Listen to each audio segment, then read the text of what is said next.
Commander Vextal stood on the bridge of his warship, watching the unknown vessel drift through the darkness of space.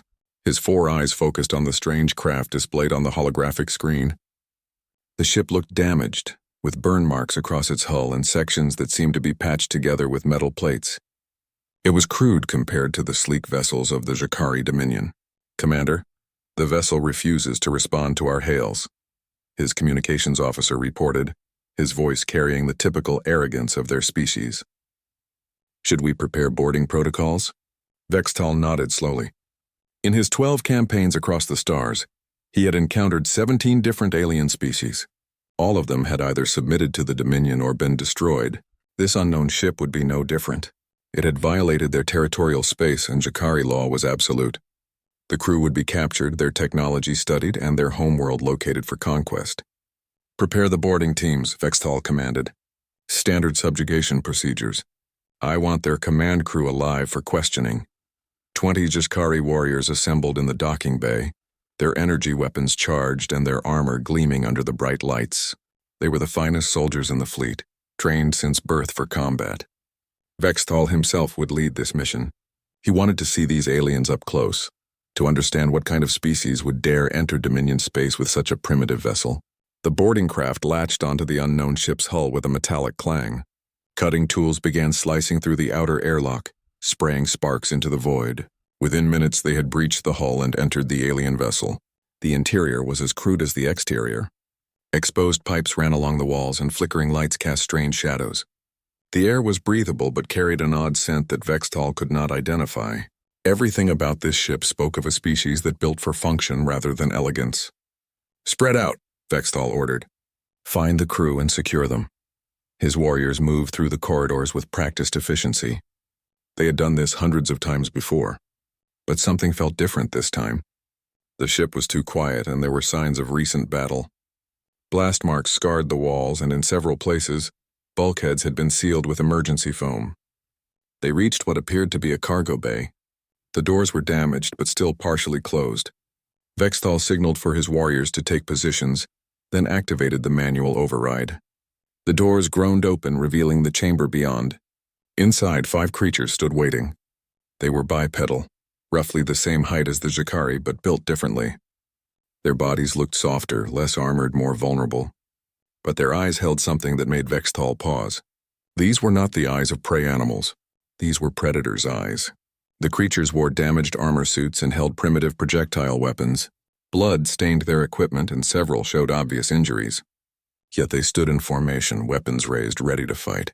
"Surrender," Vextal announced through his translator device. "You have violated Jakari space. Your lives will be spared if you submit immediately." One of the creatures stepped forward. This one appeared to be female, with shorter stature than the others but carrying herself with clear authority. She spoke in a language that the translator struggled to process, but the meaning came through clearly enough. "We are not in your space by choice," the creature said. "We were forced here by hostile forces. We seek passage through, nothing more. We do not want conflict." Vextal felt a flicker of surprise. The creature spoke of not wanting conflict while clearly preparing for it. This was unusual behavior. Most species either attacked immediately or cowered in fear. "That is not your decision to make," Vextal replied. "Lower your weapons. You will be taken into custody for processing. Resistance will result in your deaths." The female creature exchanged glances with her companions. Then she did something unexpected. She smiled. It was not a pleasant expression. "We really hoped this would go differently," she said. What happened next would later be described in Jakari military reports as a tactical disaster. The 5 creatures opened fire with their primitive weapons, but the projectiles they launched were not energy bolts or plasma charges.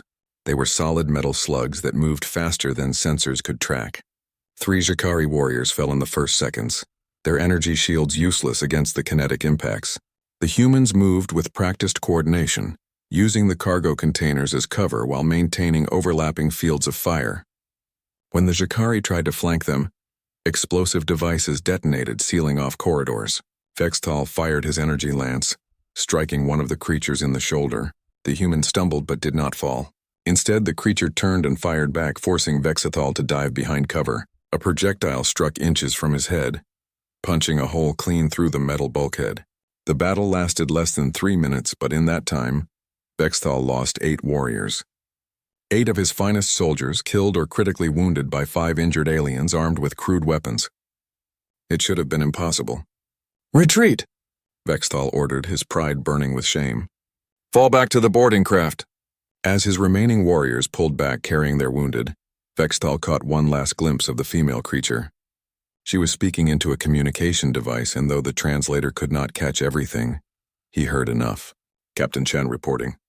Boarding party repelled, requesting permission to initiate first contact protocols.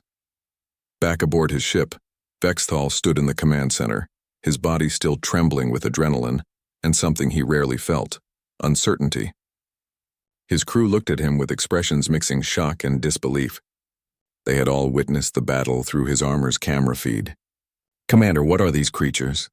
his tactical officer asked. Vexthal thought about the question. He thought about how they fought, coordinated, and refused to surrender even when injured and outnumbered. He thought about those predator eyes and that smile before the violence began. "I do not know," he admitted, "but they are not like anything we have encountered before. Contact the High Council immediately. Tell them we have discovered a species that—" He paused, searching for the right words. "A species that does not understand they should fear us." On the damaged human ship, Captain Sarah Chen lowered her weapon and surveyed her team. They had survived, but barely. The alien boarding party had been driven off, but she knew they would return with greater numbers. "Athena," she said, addressing the ship's artificial intelligence. "Broadcast first contact protocols on all frequencies. Let these aliens know we're willing to talk." "Complying, Captain," the AI responded, "though I should note our odds of successful negotiation stand at approximately 12% based on their aggressive boarding action." Chen smiled grimly. 12% is better than 0. Besides, we've survived worse odds." She looked at her crew, these brave souls who had followed her through hell and now found themselves stranded in unknown space, facing an alien empire. They were wounded, low on ammunition, and their ship was barely functional. But they were still breathing, still fighting. "Get some rest," she told her team. "Something tells me things are about to get very interesting."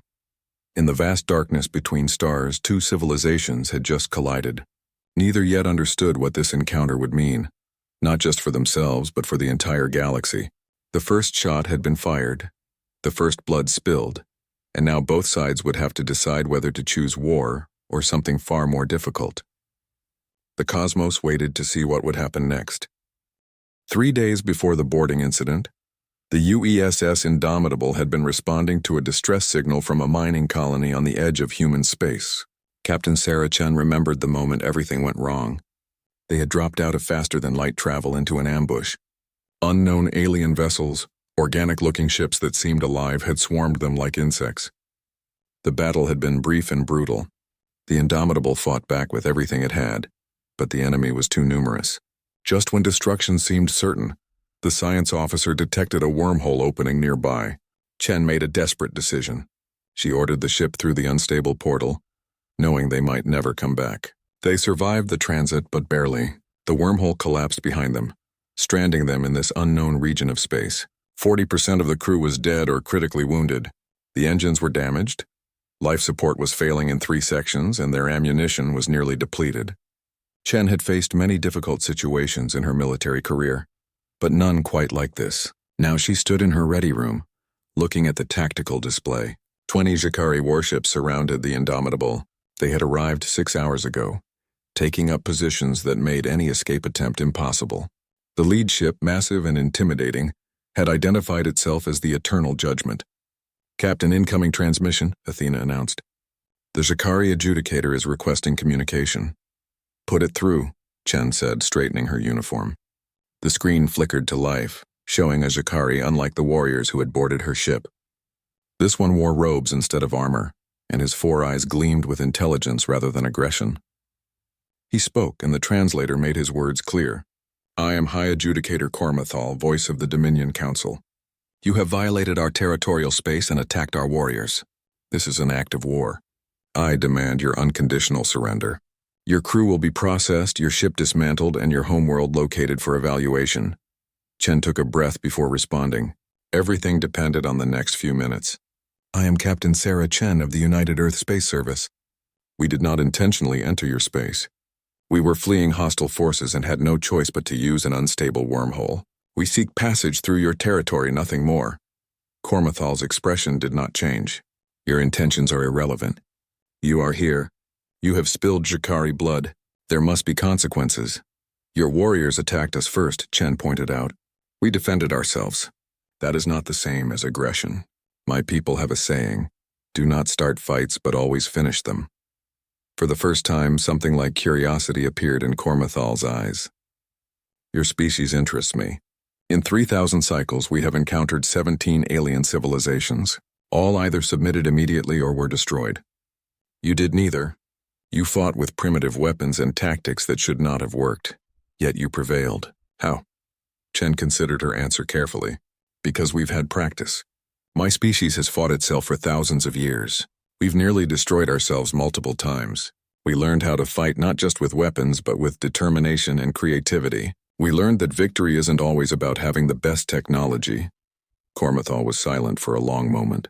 You admit to fighting yourselves? Your own species? Yes, Chen said simply. We've fought wars over land, resources, ideas, and things we can barely remember now.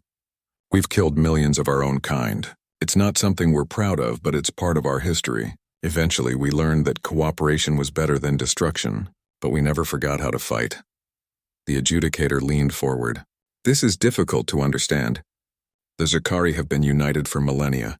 We turned our weapons outward, conquering other species to bring them into our order. You turned your weapons on yourselves, yet you survive. This is a paradox.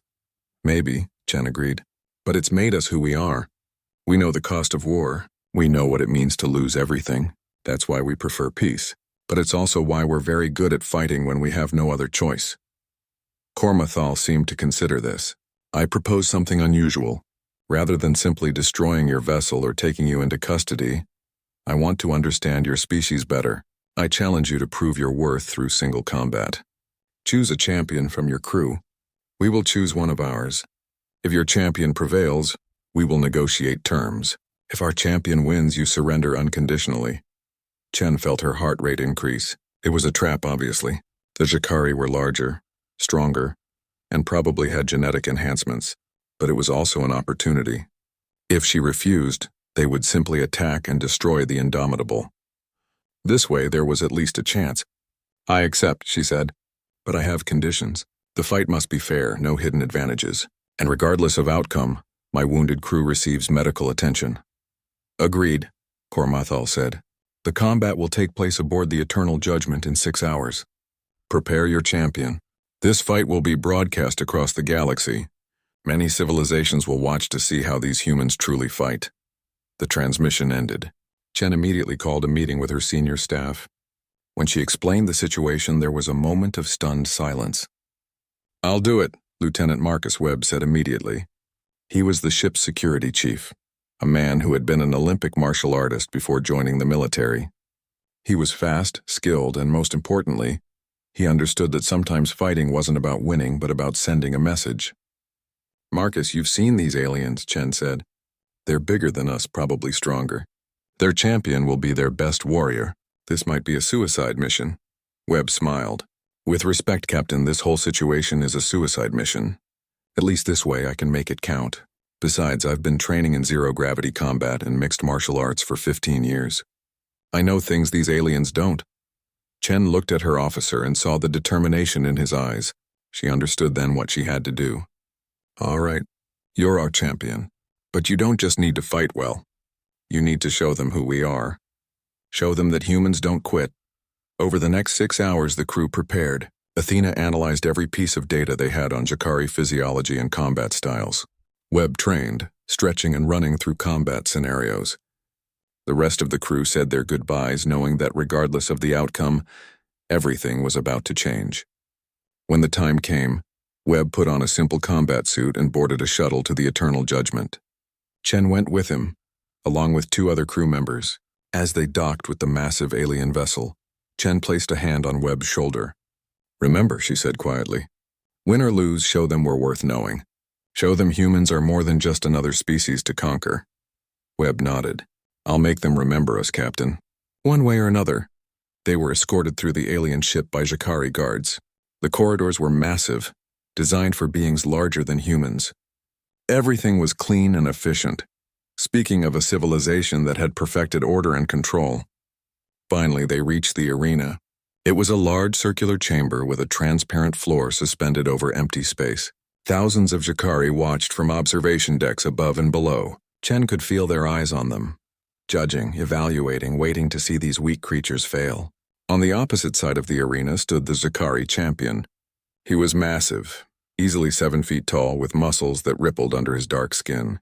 He wore minimal armor and carried no weapons. He didn't need them. His body was the weapon. Cormathal's voice echoed through the chamber. Let the trial begin. May the worthy prevail. Webb stepped onto the transparent floor. He looked small compared to his opponent, fragile even. But as Chen watched him walk forward, she saw something in his posture that gave her hope. Webb wasn't walking to his death. He was walking to show the galaxy what a human could do. The two champions faced each other across the arena. The Jakari warrior looked confident, almost bored. Marcus Webb looked calm, centered, ready. And then the fight began. The Jakari champion moved first. His name was Draketh, and he had been undefeated in ritual combat for 20 cycles. He was genetically perfected, trained from birth, and had killed opponents from 6 different species. This human would be no different. He charged forward with blinding speed, intending to end the fight quickly with a devastating strike. But when his fist reached where the human had been standing, he found only empty air. The human had moved, not away in fear, but to the side in a calculated sidestep. Marcus Webb understood something fundamental about combat that the Jakari champion did not. Fighting wasn't just about strength and speed. It was about angles, timing, and understanding your opponent's expectations. Draketh expected Webb to fight like other species had fought, with desperate aggression or cowering defense. Webb would do neither. Draketh spun and attacked again, this time with a combination of strikes that should have been impossible to avoid. Webb ducked under the first, deflected the second with his forearm, and moved inside the third, landing a solid strike to Draketh's ribs before dancing away. The blow did little physical damage. The Jakari's body was too tough, but it accomplished something more important. It made Draketh angry. An angry fighter makes mistakes. In the observation deck, High Adjudicator Cormathal leaned forward with interest. Beside him, his tactical advisors were pulling up data on human combat history. What they found disturbed them. Adjudicator, the human databases are extensive, one advisor reported. They have detailed records of thousands of conflicts spanning their entire recorded history. Wars fought with everything from primitive clubs to weapons capable of destroying their entire planet. Cormathal studied the data with growing fascination. Images flashed across screens showing human warfare through the ages. Organized armies clashing in brutal hand-to-hand combat. Mechanized warfare that killed millions. Weapons that could burn entire cities in seconds. Yet also treaties, rules of engagement, laws designed to limit the horror of war. They created rules for warfare? Cormathal asked, confused. Why would a species limit its own effectiveness in combat? Unknown, Adjudicator. But it appears they call them the Geneva Conventions. Rules about how to treat prisoners, prohibitions against certain weapons, protection for non-combatants. They voluntarily restrict their own power. This made no sense to the Jakari mind. Power should be used, absolutely. The strong should dominate the weak without hesitation. Yet these humans, these violent, warlike humans, had chosen to restrain themselves. The paradox was difficult to process. On the arena floor, the fight continued. Webb was bleeding now from several cuts, and his left arm hung awkwardly from a partially dislocated shoulder. Draketh also showed damage. His perfect genetic form carried bruises where Webb had struck nerve clusters and joint weak points. You fight like a coward, Draketh growled through the translator. Using tricks instead of honest strength. Webb grinned through the blood on his face. We have a saying on Earth. It's not the size of the dog in the fight, it's the size of the fight in the dog. You're bigger and stronger than me. If I fought you the way you want, I'd already be dead. So I fight smarter instead. Draketh roared and launched another assault, but this time Webb didn't dodge. He couldn't. His injuries had slowed him down too much. Instead, he stepped forward into the attack, accepting a devastating blow to his chest in exchange for getting inside Draketh's guard. He struck at the champion's throat with stiffened fingers, causing the larger alien to stumble back, gasping. Both fighters were now seriously hurt. Webb's ribs were broken and he was coughing blood. Draketh's throat was damaged, making breathing difficult. They circled each other slowly, two wounded predators looking for an opening. Captain Chen watched from the observation deck, her fists clenched. She wanted to intervene to stop this before Webb was killed, but she knew she couldn't. This fight was about more than just physical combat. It was about showing the galaxy that humans belonged here, that they deserved respect. Commander Vextal stood beside her.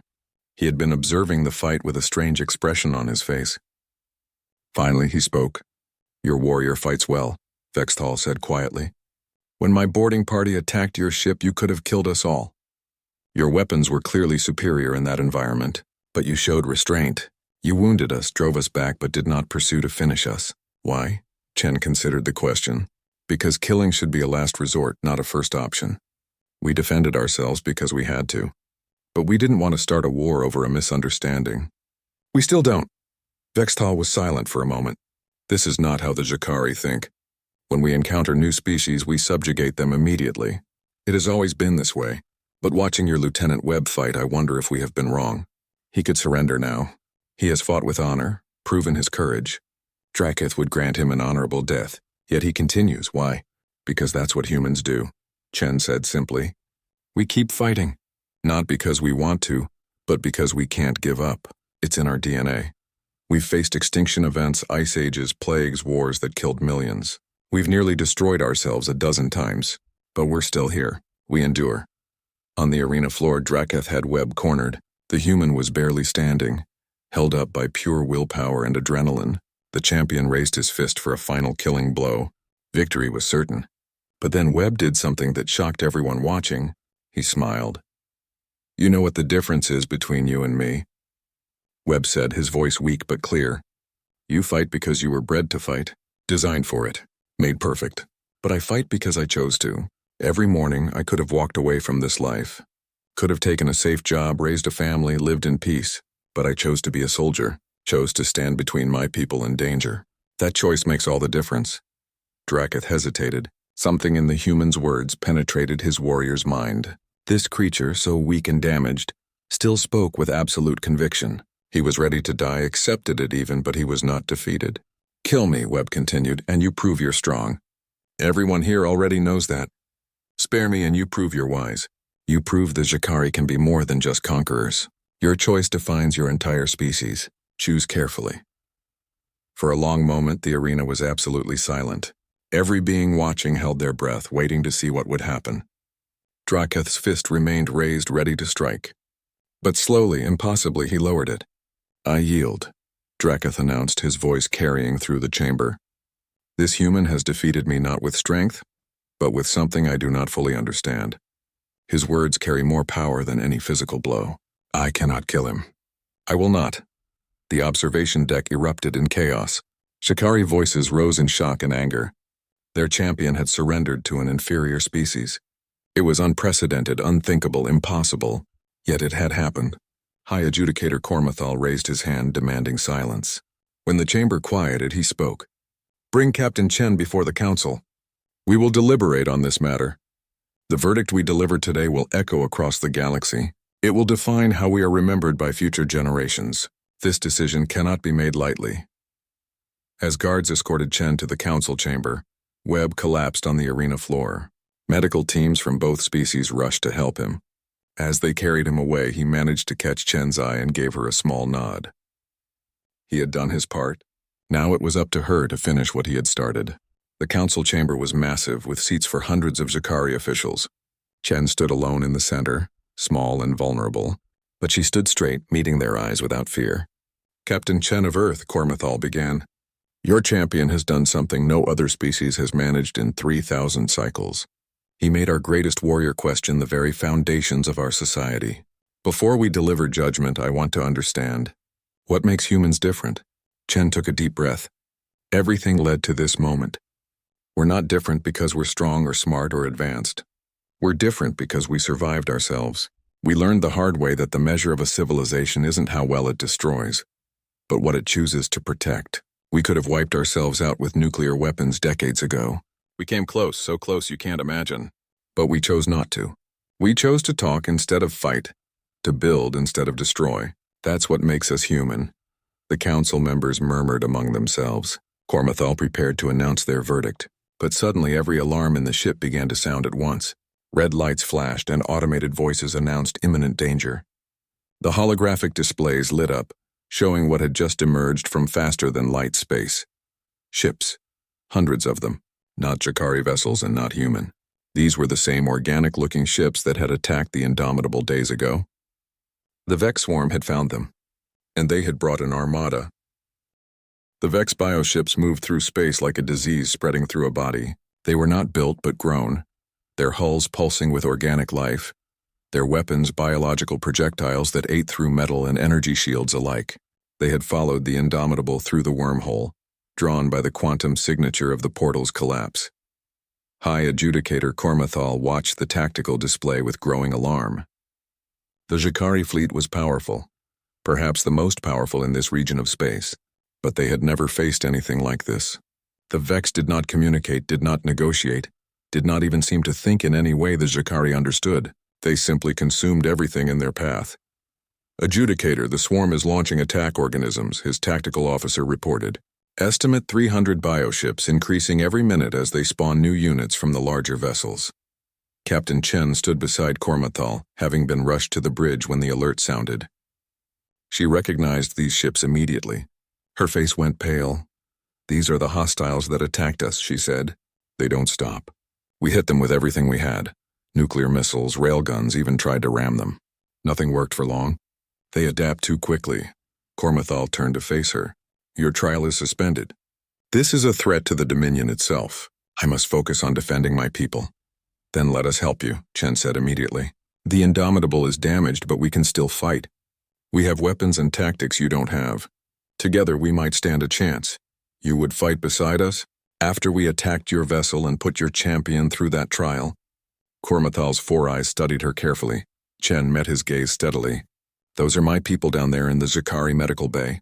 Your doctors are treating Lieutenant Webb right now, saving his life. You could have killed us all, but you chose to understand us first. That counts for something. Besides, if the Vex destroy you, we're next anyway. We're in this together whether we like it or not." Cormathal made a decision that would change galactic history. "Computer, grant Captain Chen command access level beta. Integrate the human vessel into our tactical network." Chen tapped her communication device. "Athena, interface with the Jakari systems. Full cooperation protocols. We're allies now." The ship's artificial intelligence responded immediately. "Acknowledged, Captain. Establishing data links. Integration complete. Analyzing Jakari combat capabilities and Vex attack patterns. Generating hybrid tactical recommendations." The first wave of Vex bioships struck the Jakari defensive perimeter. The Dominion vessels opened fire with plasma lances and quantum disruptors, elegant weapons that could tear through conventional armor. But the Vex ships simply absorbed the damage, their organic hulls healing almost as fast as they were wounded. "Adjudicator, conventional weapons are showing limited effectiveness," the tactical officer reported with barely contained panic. Athena's voice cut through the bridge speakers. "Recommendation: Jakari weapons are too precise. The Vex heal through distributed cellular regeneration, suggest area effect weapons that cause catastrophic damage faster than they can heal. The Indomitable carries nuclear warheads and electromagnetic pulse devices designed for this purpose." Cormathal looked at Chen. "Nuclear weapons? You brought devices capable of destroying planets?" "We brought devices capable of protecting ourselves," Chen corrected. "And right now, protecting ourselves means protecting you. Athena, transmit firing solutions to the Jakari fleet. Coordinate our attack." The Indomitable, battered and barely functional, limped into formation with the Jakari fleet. Its hull was scarred, its shields flickering, but its weapons were ready. When the next wave of Vex ships approached, the response was different. Jakari plasma lances struck first, weakening the bioship hulls. Then human nuclear missiles detonated in carefully calculated patterns, creating overlapping fields of destruction. The Vex ships that had seemed unstoppable suddenly found themselves vaporized before they could regenerate. "It's working," the tactical officer announced with surprise. "The combined attack profiles are highly effective." But the Vex adapted quickly. New ships emerged from the larger carriers, these ones armored with hardened biological plates that could survive the nuclear blasts. The swarm was learning. They're evolving their defenses, Athena reported, adjusting recommendations. Shikari vessels should focus fire on the carrier ships. The Indomitable will deploy boarding teams. Boarding teams? Kormathal repeated. These are biological ships. There may not even be an interior to board. Chen was already moving toward the hangar bay. Then my Marines will make one. Commander Vexthal, I need 12 of your best warriors. We're going to kill these things from the inside. Vexthal had been standing quietly on the bridge observing everything. Now he stepped forward. I will accompany you, Captain. My warriors and I owe you a rematch under better circumstances. 20 minutes later, 2 assault shuttles launched from the Eternal Judgment. One carried human Marines, the other Shikari warriors. They flew through the battle, dodging fire from both sides, targeting one of the massive Vex carrier ships. The shuttles attached to the bioship's hull using magnetic clamps. Human cutting tools and Shikari energy blades sliced through the organic armor, creating entry points. The teams poured inside, and what they found was nightmarish. The interior of the Vex ship was alive. The walls pulsed like organs, and the air was thick with spores. Strange creatures, part of the ship's immune system, attacked immediately, but the combined human and Shikari teams fought together, covering each other's weaknesses. Push forward, Chen ordered over the communication channel. We need to find the neural center, whatever passes for a brain in this thing. They fought their way deeper into the vessel, past chambers filled with growing bioships and organic weapons. The Shikari warriors provided heavy firepower and shields, while the human Marines used explosives and flamethrowers to clear paths. Finally, they reached a massive chamber at the ship's core. Inside was a pulsing mass of neural tissue, connected to thousands of organic cables. This was the command center, the intelligence guiding the carrier and all the ships it spawned. Plant the charges, Chen ordered. We have 2 minutes to get out before this thing explodes. As her team worked, Lieutenant Webb's voice came through on a private channel. He was still in the medical bay, barely conscious but monitoring the operation through the tactical feeds. Captain, I'm seeing something in the Vex neural patterns. There's quantum entanglement between the ships. They're all connected, sharing information instantaneously. If we can overload one neural center, it might cascade through the entire swarm. Chen understood immediately. Webb, are you suggesting what I think you're suggesting? Someone needs to interface directly with the neural cluster, Webb said. Create a feedback loop. It would probably fry every nerve in their body, but it might take down the whole swarm. Captain, I'm already in medical. I'm already connected to monitors. I can do this. Negative, Chen said firmly. You've done enough, Lieutenant. I won't let you. With respect, Captain, you're not in a position to stop me. I'm doing this. It's been an honor serving with you. Before Chen could respond, she felt the entire bioship shudder. Through the tactical feed, she saw what Webb had done. He had somehow convinced the Shikari medical staff to connect him to the captured Vex neural samples they'd been studying. Now he was using those samples as a bridge, pushing his own neural patterns into the quantum entanglement network. The effect was immediate and devastating. The Vex ships began shutting down, their organic systems overloading. The massive carriers started to break apart, and the smaller attack ships simply went dormant, drifting in space like dead tissue. Fall back, Chen screamed. Everyone out now. The teams ran back through the dying bioship, racing against its collapse. They barely made it to the shuttles before the vessel started tearing itself apart from the inside. As they flew back to the Eternal Judgment, Chen watched the Vex Armada disintegrate on the tactical displays. The swarm was retreating. The remaining ships that could still move were fleeing back toward the wormhole coordinates, their hive mind broken by Webb's sacrifice. When Chen made it back to the medical bay, she found Webb lying on a bed surrounded by Shikari doctors and human medics. His eyes were open but unfocused, and his brain activity was barely registering on the monitors. His neural patterns are severely damaged, the Shikari lead physician reported. But he lives.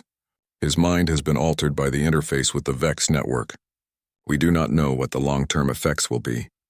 Chen took Webb's hand. You idiot. You beautiful, brave idiot. You saved us all. Webb's eyes focused slightly on her face. When he spoke, his voice was distant, changed somehow. Captain. They were running. The Vex. They weren't attacking. They were fleeing. Something else is coming. Something worse. Those words sent chills through everyone in the medical bay. But before anyone could ask questions, High Adjudicator Cormathal entered. "The battle is won," he announced. "The Vex are in retreat. Shikari and human forces fought together and achieved what neither could have done alone. Captain Chen, I believe we have much to discuss. The trial can now continue, though I suspect the verdict has already been written by the actions of your people." Chen nodded, but her eyes stayed on Webb. The lieutenant had saved them, but at what cost? And what had he meant about something worse coming? The answers to those questions would have to wait. For now, they had survived, and an alliance had been forged in the fire of battle. Whatever came next, humanity and the Shikari would face it together. The aftermath of the battle left both fleets battered but alive. Shikari and human crews worked side by side, repairing damaged vessels and treating the wounded. In the medical bay of the Eternal Judgment, Lieutenant Marcus Webb lay in a special stasis chamber. His neural activity stabilized but far from normal. Captain Sarah Chen stood beside his chamber, watching the monitoring equipment display patterns that no human brain had ever shown before. The Shikari doctors called it quantum resonance. Whatever Webb had done when he interfaced with the Vex network, it had permanently altered his neural structure. He was alive but changed in ways they didn't yet understand. "Captain, High Adjudicator Cormathal requests your presence in the council chamber," Athena announced through Chen's communication device. "The trial is about to resume. The verdict will be broadcast across all known space." Chen touched the stasis chamber one last time, then turned to leave. Commander Vexthal waited outside the medical bay, his armor still scarred from the boarding action. "I will accompany you," Vexthal said. "What is about to happen will affect both our species. I want to witness it." They walked through the corridors of the massive ship together, this human captain and Shikari warrior who had been enemies just days ago. Other crew members, both human and alien, stopped to watch them pass. Word of the battle had spread throughout both fleets. Everyone knew what was coming. The council chamber was filled to capacity. Hundreds of Shikari officials occupied the seats, and holographic projections showed thousands more watching remotely. The quantum broadcast would carry this moment to every corner of explored space. 17 conquered species would hear the verdict. Countless other civilizations would learn of humanity for the first time. Chen took her position in the center of the chamber. She was alone, small compared to the massive aliens surrounding her, but she stood with her back straight and her head high. She had done everything she could. The rest was up to the Shikari. High Adjudicator Cormathal rose from his seat. His 4 eyes swept across the assembly, then settled on Chen. When he spoke, his voice carried the weight of 3,000 years of Dominion history. "Captain Sarah Chen of Earth, you stand before the Shikari Dominion Council to receive judgment. Your species entered our space without permission. Your warriors fought and wounded our soldiers. By our laws, these are acts of war deserving of conquest or destruction." Chen said nothing. There was nothing to say. She simply waited. Cormathal continued. "However, the events of recent days have forced this council to reconsider principles we have held for millennia. For 3,000 cycles, the Shikari Dominion has believed that strength measured in conquest was the ultimate virtue.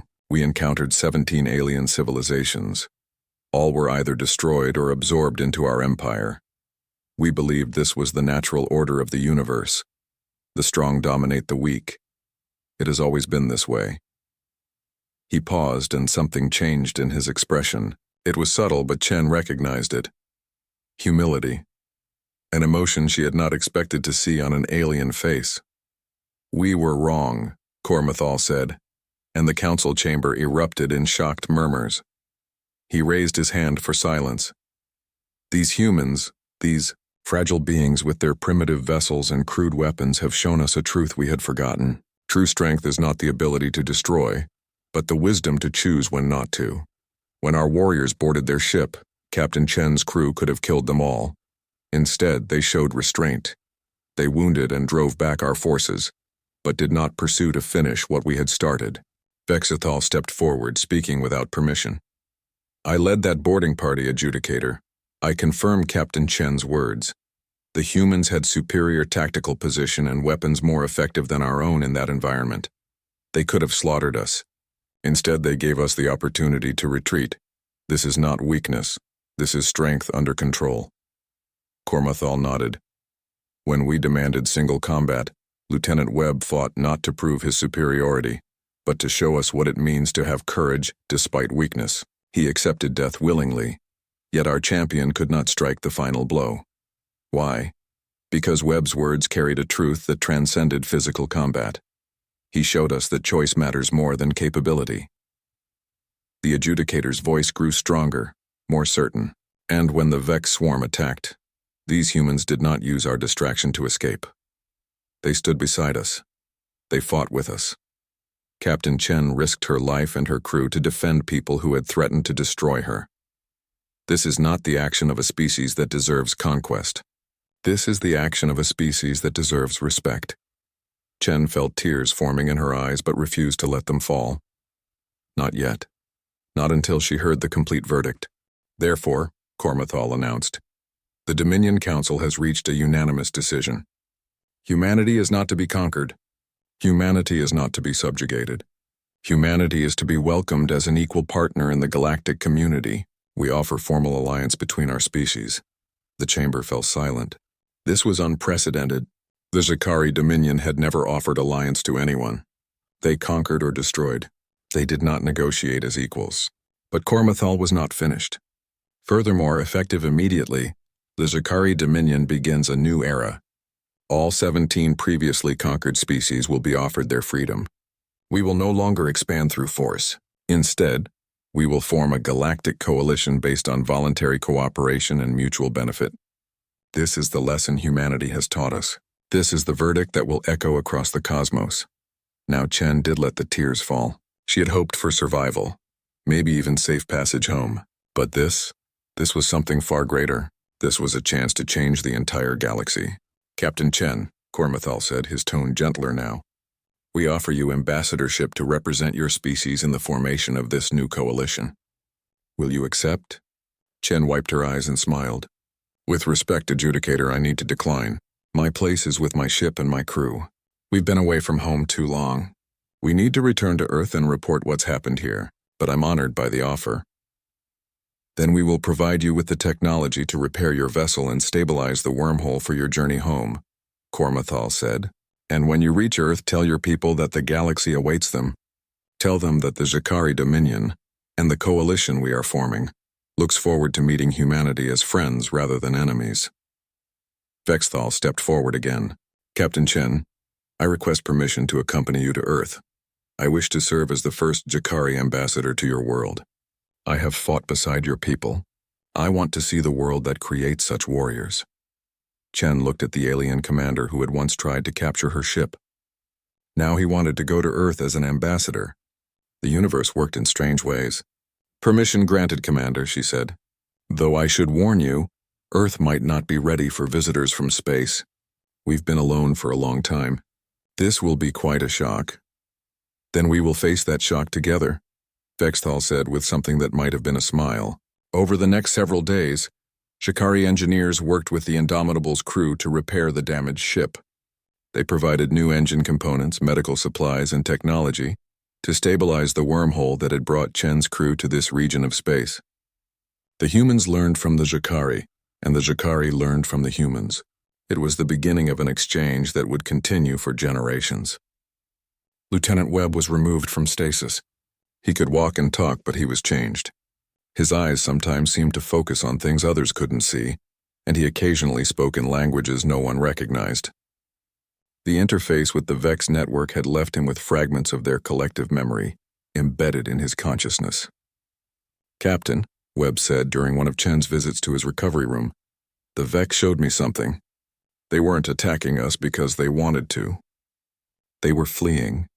There's something else out there, beyond the edge of explored space. Something ancient and terrible. The Vex encountered it and barely escaped.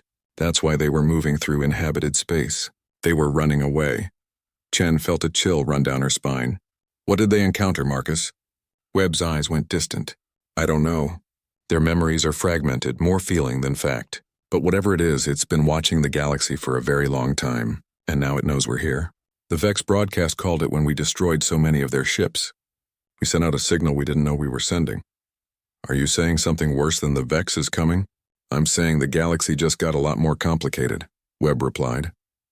But at least now we have allies. We'll need them. When the Indomitable was finally ready to depart, both fleets gathered for a formal ceremony. Chen stood on her bridge looking at the view screen showing the assembled Jakari vessels. High Adjudicator Kormathal's face appeared on the communication channel. Captain Chen, on behalf of the Jakari Dominion and the newly formed Galactic Coalition, I thank you. You have changed us. You have shown us that there is a better way than endless conquest. Safe travels to Earth.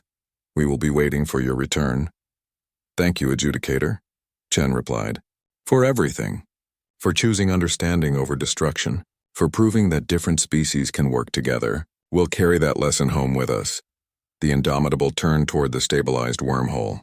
Its engines, newly repaired with Jakari technology, thrummed with power. The crew stood at their stations ready to return home after an impossible journey. As the ship accelerated toward the portal, Chen looked around her bridge. At Athena's displays, at her exhausted crew, at Commander Vexthal standing awkwardly in a corner designed for humans rather than his larger frame. At Lieutenant Webb staring at something only he could see. They had survived. More than that, they had created something new, an alliance between species that should have been enemies, a coalition built on cooperation instead of conquest. It was fragile, uncertain, and definitely incomplete, but it was a beginning. The Indomitable entered the wormhole and space twisted around them. When they emerged on the other side, they would be in human space. Earth would be close, home would be waiting, but the galaxy would never be the same. The verdict had been delivered and broadcast across the cosmos. Humanity had arrived on the galactic stage, and the universe would have to adjust to their presence. In the darkness beyond explored space, ancient intelligence stirred. The broadcast had reached even there, carrying news of these humans and their unexpected impact on galactic civilization. The intelligence considered this new development with something approaching interest. Perhaps this cycle would be different after all. The cosmos held its breath and waited to see what would happen next.